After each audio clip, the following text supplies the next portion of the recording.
Hi friends, ఇది వచ్చేసి నేను ఇక్కడ వచ్చేసి చికెన్ పకోడీ చేస్తున్నాను. ముందుగా నేను బోన్లెస్ చికెన్ 150 రూపీస్ తీసుకున్నాను. మంచిగా కడుక్కొని ఉప్పేసి కడుక్కొని హాఫ్ అన్ అవర్ ఉప్పు నీళ్ళు నానబెట్టినాను. తర్వాత మళ్ళీ మంచిగా వాటర్తో కడుక్కొని ఉప్పు నీళ్ళని ఉంపేసి అల్లం వెల్లుల్లి పేస్ట్ ఒక నిమ్మకాయ వేసేసి మంచిగా కలుపుతున్నాను. దాన్ని ఒక నిమ్మకాయ వేసుకున్నాను, 1 టేబుల్ స్పూన్ అల్లం వెల్లుల్లి పేస్ట్ వేసుకున్నాను. ఆ విధంగా కలుపుతున్నాను.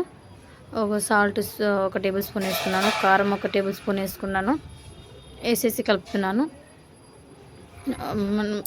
150 బోన్లెస్ చికెన్ తీసుకున్నాను. అక్కడ వచ్చేసి గరం మసాలా వేసుకున్నాను. గరం మసాలా ఇది వచ్చేసి కబాబ్ పౌడర్ వేసుకున్నాను.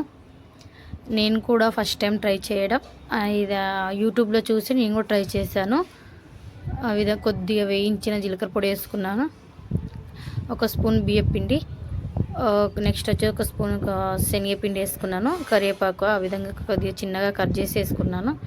అవన్నీ కలిపేసుకొని హాఫ్ టేబుల్ స్పూన్ ఆయిల్ వేసేసి మంచిగా కలుపుతున్నాను. దాన్ని ముక్కలకు అన్నీ పట్టేలాగా మసాలా కలుపుతున్నాను.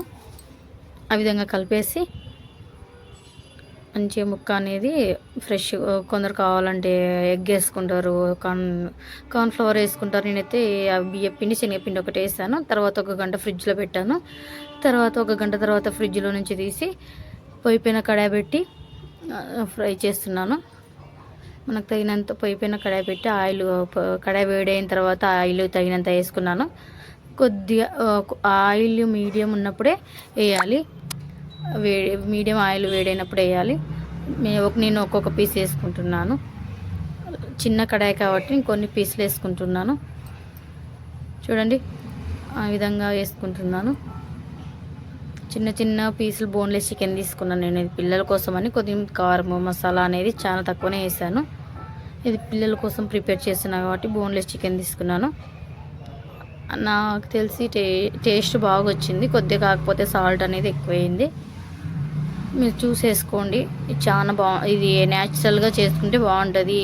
బయట ఫాస్ట్ ఫుడ్ సెంటర్లో మరి హెవీగా మసాలాలు వేసి ఫుడ్ కలర్ వేసి చేస్తుంటారు. ఇది న్యాచురల్గా ఇంట్లో నుంచి ఇట్లా సింపుల్గా ప్రిపేర్ చేసుకుంటే టేస్ట్ ఉంటుంది. బోన్లెస్ చికెన్ కాబట్టి చాలా పిల్లలకి ఇష్టంగా తింటారు. ఫ్లేమ్ అనేది మీడియంలోనే పెట్టుకొని ఫ్రై చేసుకోవాలి. పొయ్యి అనేది మీడియంలో పెట్టుకొని ఫ్రై చేసుకోవాలి.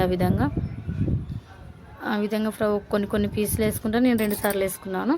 చూడండి, ఆ విధంగా బ్రౌనీస్ అయిపోయినాక ప్లేట్లోకి తీసుకున్నాను. Thank you for watching.